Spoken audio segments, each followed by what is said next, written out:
Look, we have to talk. What will we speak about? I apologize. I can endeavor to help you with any part of the planning, but unfortunately, my basic knowledge is limited to specific areas. Well, that was a pleasant way to outright reject talking about anything actually important. I just missed you. His grip tightened around the wheel. That was the only sign he had. His grip tightened around the wheel. That was the only sign he heard you. The world passed in a blur as you stared blankly out the window. You didn't want to be there. You didn't want this to be happening. Those thoughts and other similar feelings swirled in your head on loop. It was a miserable purgatory of a drive. You only managed to pull yourself together when Baxter pulled into a parking spot. Suddenly, you were in the heart of Prison Vista City. You'd arrived. A pastel pink sign plastered across the top of one of the buildings read Xake Bakery in big bold letters. A smaller cursive underneath said Cake Designs by Xavier. Baxter approached without wasting a second.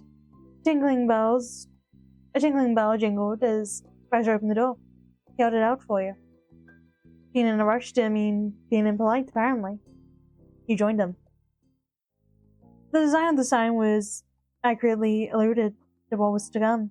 The whole bakery was decked out in soft pinks and creams.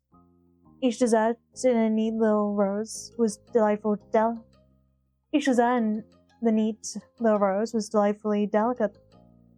If the taste was to match the presentation, they must be incredible. Warm air perfumed with spices like cinnamon and nutmeg surrounded you completely. What a tonal shift. The sound of the bell summoned someone from the back. Clad in a simple apron with far from base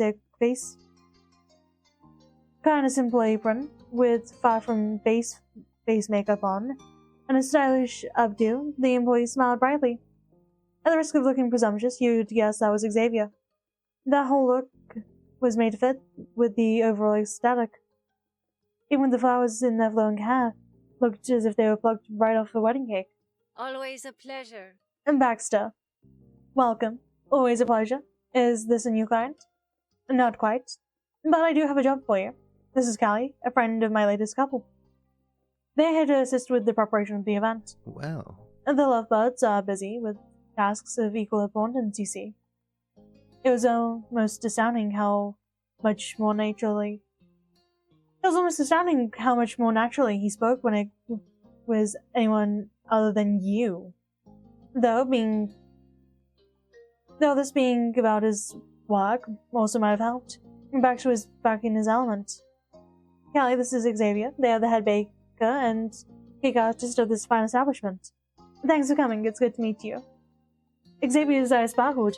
At first glance, the color seemed pale brown, but the more you looked, the more you caught shades of purple. Hold on. You had seen those eyes before. You could only stare silently, racking your brain for where the strike of deja vu was coming from. When had you looked deeply into those irises? Then it just came out right. Did you ever paint faces at the boardwalk? What? What? For a minute, Baxter might have believed you lost your mind. Meanwhile, Xavier was in fear of you being a mind reader. I did. That was my first real job. I've always been an artist. Their laugh was as musical as the bell on the doorbell. That made no sense. What the fuck? My brain and my mouth just aren't comprehending this. Like, one says one thing, the other says another. Their laugh was as musical as the bell on their door. Oh! Wait, does that mean we've been closely acquainted before? You've heard cheek whiskers and a painted nose on my face. A good choice. Yeah. One time, years ago, I was there with my family. A friend's family. Going to the boardwalk was a big tradition for them. That's incredible. That's incredible. How great to meet again. It is. This wedding planning thing was full of unexpected reunions. That other person you surprisingly ran into again chuckled off to the side. I see. I see. You're already well ahead of me, Callie. as usual. So, what can I do for you? Or your clients, rather? To be honest, it's a pinch unusual not to have one person get married. To be honest, it's a pinch unusual to not have one person get married to commission their wedding cake. These are unusual circumstances. Baxter confessed, that much with his eyes closed. When he had enough of shamelessness to look Xavier in the face, the inherent charm of Baxter's grin had been pushed to its absolute limit. Is that fine? Could you possibly make a 3-tier cake that's simple yet elegant and modern in about 3 days? Xavier's perfectly painted lips popped open. Not a word came out of them, but it wasn't as if they were given a chance to object. There was more. That schedule is included today. The wedding is Saturday afternoon. Baxter rolled his wrist smoothly, recounting each of the points set during the initial planning meeting, as if he stated a predetermined fact. Surely that meant it would become real. The flavors are like chocolate and vanilla, separate for 2 tiers and in combination for 1. They cut him off there, folding their arms to fight. Definitely. Flavors are not a concern right now, monsieur. Flavors are not a concern right now, monsieur. Really? Really? I would say that's fairly important. You know if I can't do the order? Oh, Xavier. No need to worry, I trust your abilities immensely. There was a scoff. Baxter kindly ignored it. Besides, there was arrangements. Are there? An example of that would be, well, entirely theoretically, you could have prepared desserts for a full-scale party the very night before the event. He blinked. Did Baxter just reference when you worked together to throw a party for Miranda? You shared those memories. Those shared memories had played about your own mind lately, especially since you were handling the event desserts together. But he made his interest in reminiscing known. There was none. And yet, there he went, chuckling heedlessly and running a hand through his hair. Understandable. I'm sympathetic to this being a difficult task. As Callie is my witness, I did swear to never take for granted the effort it takes to provide decorated and delicious treats under pressure. We were able to start baking 3 dozen cupcakes at the time, when people would be going to bed. Baxter glanced at your face, his eyes sparkling with affection. You weren't mistaken. He was talking about the time when you were dating, and now he had acknowledged you directly in his storytelling. You did what with who? I thought they were here because of your clients. Xavier's disbelief over his words rivaled your own. Except for an entirely different reason. They bowed their hand encouragingly for more details. Baxter scored in his coyness into a more level-headed smile at being questioned, and suddenly you understood. He knew Xavier. He knew you. The clients he didn't know weren't there. For a moment, Baxter had forgotten his professional self. It wasn't Baxter's normal state to wall out so completely. That was a concerted effort. One that went against his real preference. His first instinct was to still be amicable to you. His first instinct was to still be amicable towards you.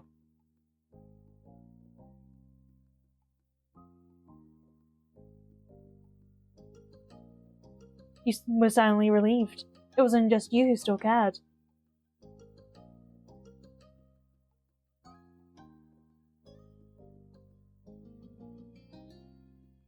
I've known Baxter since his black and white face.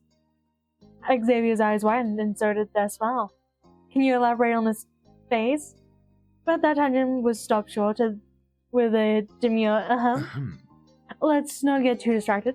While 3 days is more than a single night, it is a tight deadline regardless. It would be rude to take upon any more of your time than necessary. Baxter spoke while continuously ignoring the fact that Xavier did not accept the commission being foisted on them. Surely nothing rude was allowed. As the only person in the room who might be able to understand the nonsense of what they were going through, Xavier frowned at you. You had no explanation to give for Baxter. Sighing, Xavier pressed the palms into their lower back, already feeling the phantom strain from his job. I'll do it for you. That sounded about right. If random pair of people had rolled in and began making similarly absurd demands, you can imagine Baxter would have humored. God damn it, wrong name. You can imagine Xavier would have humored that. Still, a victory is a victory. Mr. Pye pulled it off somehow. Thank you.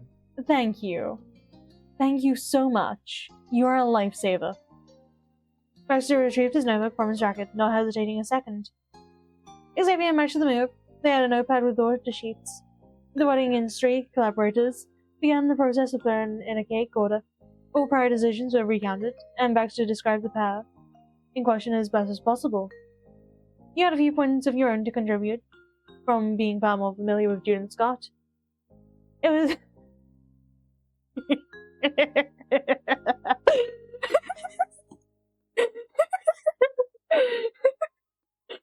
It was made extra clear that Scott did not want a K-design lace and brought out like 18th century underwear. I don't know why that makes me laugh so much when reading it aloud. Okay. It was made extra clear that Scott did not want a K-design lace and brought out like 18th century underwear. Xavier had a handful of follow-up questions, but it was nothing that required calling the couple. And then, the baker slipped out the order form into the apron of the pocket.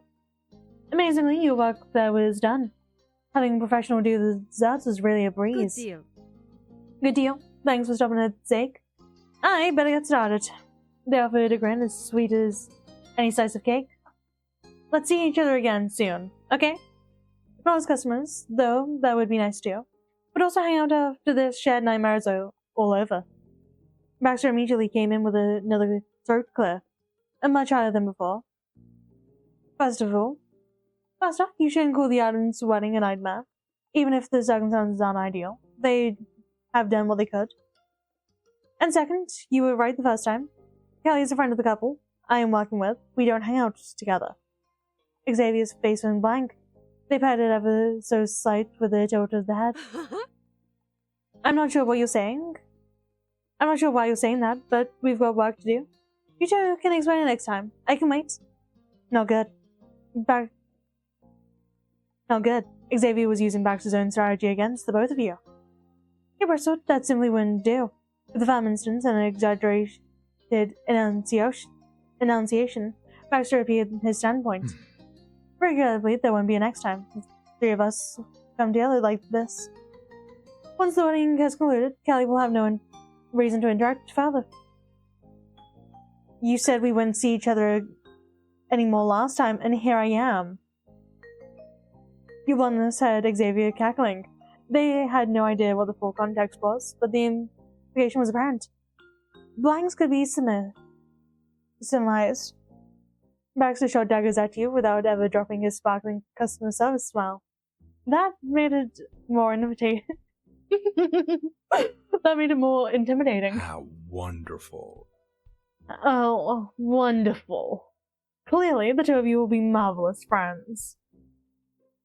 And doesn't that extend to you? Exactly. Now, Now, thank you very much for accepting this rush order, Xavier. You are such help, but we need to be going. In the most roundabout way possible, he was kindly requesting Xavier get off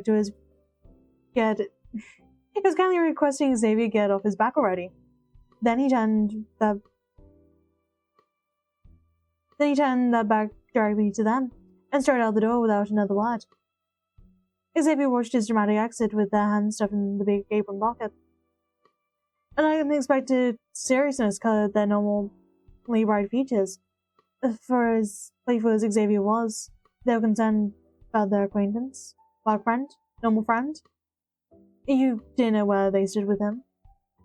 Xavier themselves likely didn't have a clear answer. Baxter was opaque that way. Phew. Good luck with all this. He stared at them momentarily, but thought about continuing that line of conversation. He gave your goodbyes, not knowing if it would be the last time or not, and headed out to Baxter. Baxter was waiting for you by the car. He climbed inside as you approached. Before you were close enough to try speaking, you joined him inside.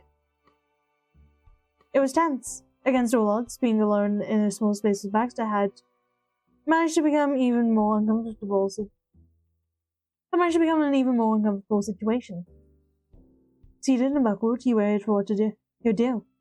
Baxter asked a simple question. Could you enter the address of where you're staying? I can drive you there. Cautiously, you did as requested. Thank you. It went quiet again until he was on the road, past the bakery and out of the most traffic-heavy part of the city. Well, Scott and Jude should be pleased to hear they have a lovely wedding cake. You assumed it would go that way. Of course, Baxter would dance right around what happened, without acknowledgement. No what happened in the bakery, know what happened before. Your entire relationship had become a looping series of feigned ignorance. But that didn't mean you were happy about it. No. You weren't going to ignore it. Baxter, you have to talk to me. Baxter flexed his knuckles and the phony smile on his face flattened. It's almost over, Callie. He continued in a whisper. I'm merely an employee of your friends. Please feel free to ignore me entirely. No, you're not. You're Baxter Ward. I know you even if you pretend I don't. This isn't a social call. You can be working 24/7. You can't be working 24/7. I'm not letting this go. He sighed in a dramatic fashion that was entirely opposed to the forced quarterly from seconds before. There's no other way. Let's use rock, paper, scissors to decide. What? Before you could doubt the logic of playing a hand signaling game while driving, or question the maturity levels of a highly professional planner, next to you he had already made his move. It's gonna be rock. I only choose rock. And you? But paper? At a complete loss, you held out your hand, like you wanted him to shake. He didn't accept your paper hand. He didn't make a fist rock either. But he did accept your answer. You win. is that fine? Would you mind if I pull over? For a moment. It's about time I took a break. That's fine. Then we'll talk. Baxter shut off the GPS. You no longer knew where you were headed anymore, but he took some exit and got a place to park. It was mutually decided not to talk inside the car. It was too suffocating. Both of you wordlessly opened the doors. Outside was the same waterfront park where you saw fireworks together. That was how he found a place to park right away. He already knew the area. You could picture it with clarity. Baxter was by your side. So much younger. So much closer to you. Under the night sky with flashes of light. You'd been happy. You were sad and he was happy then too. But that moment was over. The reality of the new present was dark under the unforgiving summer sun. Baxter was walking away from you, finally placing distance to reach between you and him. He only faced you directly when he was out of arm's reach. Callie. What a stunning coincidence, stumbling into you here, and right when I happened to be taking a bit of time off work. You finally got him talking, and it was pure sarcasm. How are you doing this fine afternoon, I'm doing very well, Baxter. Baxter squeezed his eyes shut and pinched the bridge of his nose. Every fiber of his being, every instinct ingrained into him, insisted on an escape, and yet he couldn't. You need to understand. Callie, I apologize for what happened between us. I honestly do regret it. That wasn't a distant acknowledgement from the restaurant. His voice was strained. His words were harsh. I'm sorry I hurt you. I'm sorry I was unable to keep my word and have bothered you yet again. I'm thoroughly humiliated and have attempted to get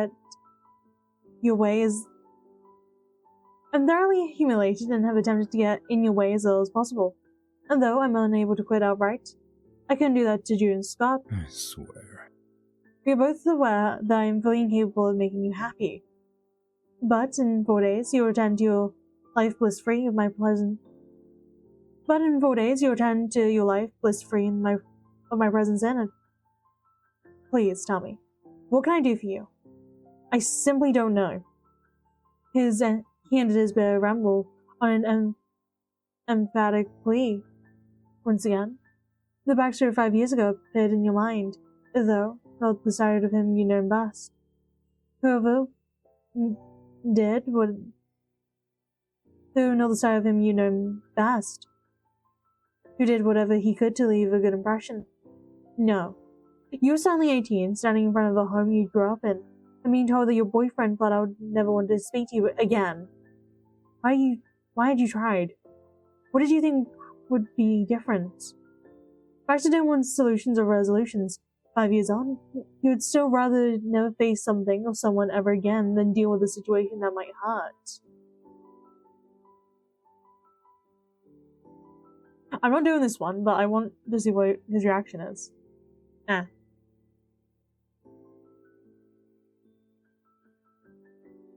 wanted you to care. I do care about this. But it's not a charming thing now, is it? He answered coolly while running a hand through his hair. I believe nothing else is coming of this break. Please allow me to take you home. Baxter didn't manage a hint of his usual smile, but he did restrain the acridness into a more business-like stoicism. He mumbled something, not a real word, just noise to stop him from looking at you like that. Great. So you returned to the car and the drive resumed. Baxter said nothing, not that you expected him to. You pushed past mere pleasantries with him, and seeing the result. It was too late to go back now. That left you with time with your thoughts. You got a better grasp on Baxter's intentions. What was motivating him to act the way he did? What was motivating him to act the way he had? But in terms of clearing the air, the clouds had only become murkier. Things were in motion, but it was as if you weren't going anywhere. Eventually the destination did arrive, and you were turning into the suburbs. Baxter lined up with the side of the road. Rather than pulling into the driveway, he idled with his eyes dead ahead. Goodbye, Callie. There was an audible click as Baxter unlocked the doors. Whatever. He got out and walked up to the front door before ringing the bell. The day's plan should have the whole rest of the group working and home and working on guest favors. Baxter's car locked on the curb in your peripherals. Maybe he wanted to make sure you actually did get inside. Or maybe not. You can have a guess with him. You started from the door being opened. Hey! Hey! Callie, you made it back in one piece? Physically, sure. Emotionally, not completely. Hi, Scott. While following your host inside, you saw one glass glance behind you. The road was clear. Wedding HQ was at full capacity in the living room. The supply count had tripled since yesterday. Oh shit, what did I do? Oh. I pressed the call button. Or answer button, whatever.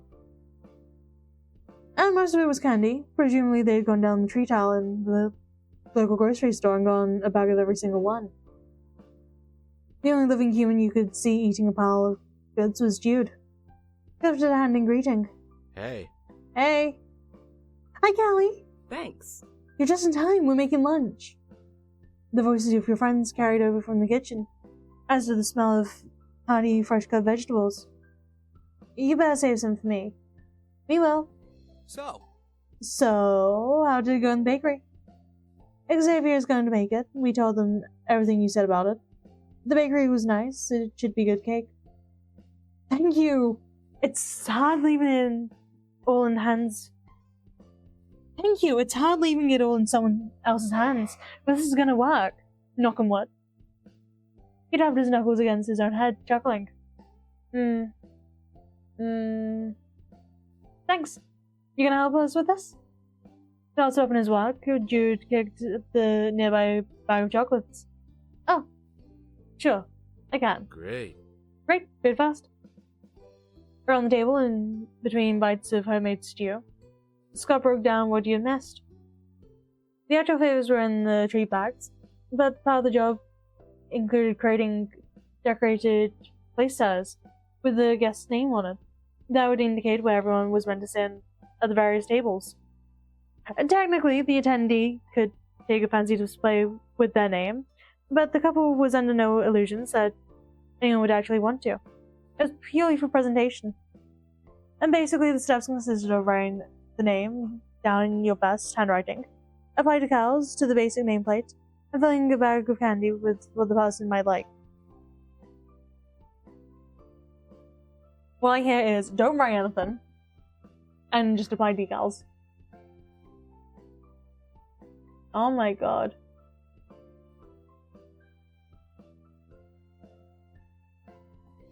I joined GB Patch Games' Discord server, and oh my god. I've heard so many pings on that just from people waving to me.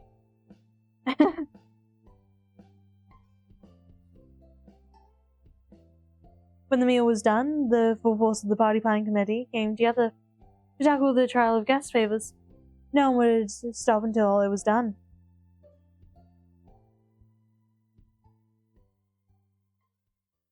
A good chunk of the list had been checked off while you were away, and it was simple work, just time-consuming. Luckily, there were plenty of people to do it. Many hands make light work, as somebody once said. Wait, that was Baxter who said it. You're almost certain. That sounded like a phrase he'd use. You're driving yourself crazy. He'd happened to show up, and now your brain insisted on excavating every minuscule memory you had with the man. While you were there, Jude mentioned twice how you could throw every type of candy in each bag and call it a day without the fuss. You had to imagine neither were the fuzzing since the objection was coming up. You had to imagine neither were the first instance of the objection was coming up. But each time, Scott remained adamant that they should personalize the selection.